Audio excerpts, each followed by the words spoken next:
Everyone, কেমন আছো তোমরা সবাই? আশা করছি আমার সকল ফ্রেন্ডস যেখানে আছো খুব ভালো আছো। আমি খুব ভালো আছি। আমি আমার সকল ফ্রেন্ডসদেরকে আমার চ্যানেলে স্বাগত জানাই। আর যারা আমার নতুন সাবস্ক্রাইবার আছো তাদের অনেক থ্যাংক ইউ জানাই আমার চ্যানেলটাকে সাবস্ক্রাইব করে আমার পাশে থাকার জন্য আর আমার ফ্রেন্ড হওয়ার জন্য। আর যারা আমার নতুন ভিউয়ার্স আছে, মানে যারা আমার ব্লগ দেখছো অথচ আমার চ্যানেলটাকে এখনও সাবস্ক্রাইব করছো না, তাদের আমি বলবো কেন করছো এরকম? করে তো না, বাট আমার চ্যানেলটাকে সাবস্ক্রাইবার হয়ে যাও আমার ফ্রেন্ড, প্লিজ। তো আমি তোমাদের ফ্রেন্ড সোনালি, তোমাদের সকলকে আমাদের এই ছোট্ট ফ্যামিলিতে ওয়েলকাম জানিয়ে ব্লগটাকে এখান থেকে স্টার্ট করছি। আপনি বলুন যে ওয়ালেটটার কি হলো, কারণ সবার প্রশ্ন যে স্যারের ওয়ালেট নাটক করতে করতে কি করে হারিয়ে গেল। অ্যাকচুয়ালি যেটা আমারই ভুল, ঠিক আছে, আমি ওটা রেখে দিয়েছি অন্য একটা জায়গায়। তারপরে মানে ঘুরে ঘুরে গিয়ে আমি পুরো রুম চেক করেছি, এমন কোনো জায়গা বাকি নেই। আচ্ছা, আমার উপরে একটা ছোট বক্স রেখেছি, বক্সের কালারটা আর ওয়ালেটের কালার সেম।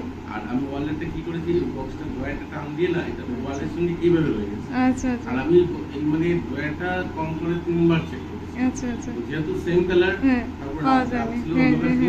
তো আমিও দেখতে পাইনি। আচ্ছা, খুঁজতে খুঁজতে মানে মাথা নষ্ট পুরো একদম। তো ফাইনালি পেয়েছি, থ্যাংক গড। ওটাতে আমার ড্রাইভিং লাইসেন্স, গাড়ির কাগজ, ভোটার আইডি, আধার সব ছিল, এটিএম কার্ড। এটা আমার ইম্পর্টেন্ট ডকুমেন্টস ছিল। টাকা তো এমন ছিল না, কিন্তু ওইগুলো ছিল ইম্পর্টেন্ট।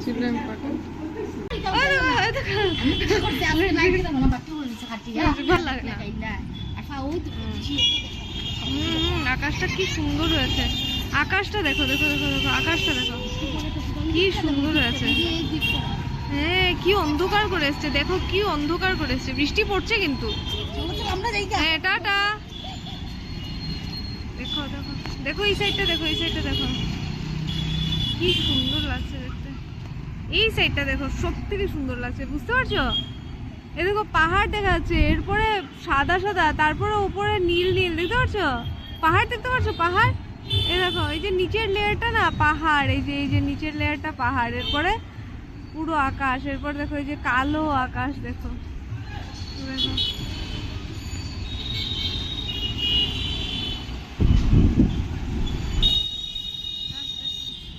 আমার আবার পম্পির বাড়িতে যাওয়ার, দেখো পম্পির বাড়ি যাবো বলে রেডি হয়ে বসে। দেখো তোরে চা বানালাম, 7:30টার উপরে বাজে, এই যে চা বানালাম। দেখো 2-3 হাট, ঠিক আছে, এটাই খাবো। আর কি করবো, আর তো কিছু করার নেই। জগন্নাথের ড্রেস কিনতে যেতেছিলাম, বুঝতে পারছি না কি হবে। একটু বৃষ্টি কমলে ঠাকুরের ড্রেসটা শুধু কিনে নিয়ে আসবো। ওর বাড়ি তো আর গিয়ে 8টার সময় লাভ নেই, দেখি এখন কি হবে।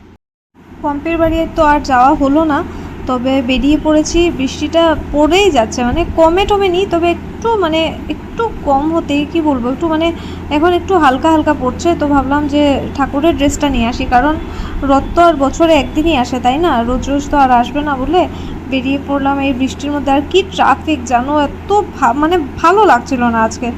আর মানে কি যে দিনটা করেছে না। আর দেখো এরপর এসেছিলাম ঠাকুরের ড্রেস নিতে। এখানে খুব সুন্দর সুন্দর রিজনেবল কিন্তু ড্রেস পাওয়া যায়। যারা শিলচরে থাকো তোমরা এসে শপিং করতে পারো। এই যে শিলংপট্টিতে যে অ্যাক্সিস ব্যাংকের পাশে যে দোকানটা, সেটাই।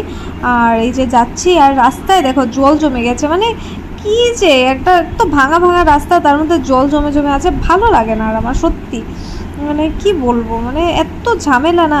এই যে ভোটে টোটে জিতেছে, এখন বানাও ভাই, এই রাস্তা রাস্তা বানাও। এই জলের মধ্যে ডুবে ডুবে গিয়ে অবস্থা খারাপ হয়ে যায়, হোয়াইট ড্রেস পরে বেরোনো যায় না, বড় ঝামেলা, ভালো লাগে না। যাই হোক, এত ঝামেলা পার করে দেখো মানে বাড়ি যাচ্ছি এখন। আর কি বলবো, এখানে ভয়েস ওভার দেওয়ার কারণ হচ্ছে একটা মেয়ে এখানে প্রেম করছে আমার পাশে বসে বসে। আমি ওর পার্সোনাল কথাগুলো তোমাদের সাথে শেয়ার করতে চাই না। আর এই যে বাড়িতে চলে এসেছি, তো ভাবছি আজকের ব্লগটা এখানেই শেষ করে দিই। আজকের ব্লগটা তোমাদের ভালো লেগে থাকলে অবশ্যই লাইক কমেন্ট শেয়ার করো। আজকের জন্য এতটাই, খুব ভালো থেকো, বাই। মালা তিনজনেরই সেম মালাই আছে, অন্য কালারও ছিল, ভালো লাগে না।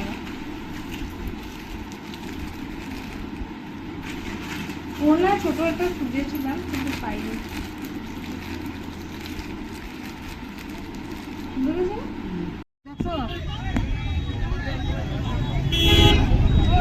আমরা দাঁড়াইতে গাড়ি চলিয়া যাবি, গাড়ি দাঁড়াইতে দেন না।